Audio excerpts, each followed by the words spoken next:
It's easy to assume that the reason that investors lose money in crypto is that they just picked the wrong asset. But the real answer tends to be a whole lot simpler and more personal. See, it's not just a lack of information, it's a lack of conviction. And in high volatility environments, emotional control matters. Fear can trigger a fight or flight response that makes it hard to think clearly, and those emotional decisions often come at the worst possible time. Over the years, one thing keeps coming up when we look at who actually builds wealth in digital assets. And it's not perfect timing, it's consistency. The investors who hold through cycles, who stick with fundamentally sound assets, even when prices fall, are usually the ones that come out ahead. Volatility is really common in crypto.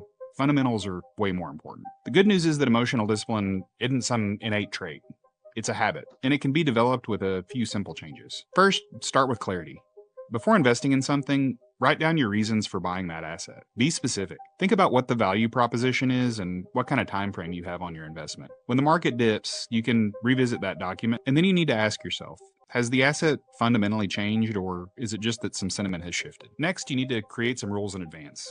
Decide ahead of time how you're going to respond to major price moves. Having a plan in place helps keep your emotions from steering your decisions in the heat of the moment. Going and constantly refreshing price charts or looking at social media feeds can create some anxiety and impulse driven behavior. Take a step back and give your thesis some room to play out without having all the interruptions. See, there's a pattern among top investors, and it doesn't have much to do with technical knowledge or luck. They just stay grounded when a lot of other people are reacting. They keep a steady head through market swings, and that alone keeps them ahead of a lot of people. So, while you're building your strategy, consider where your real leverage is.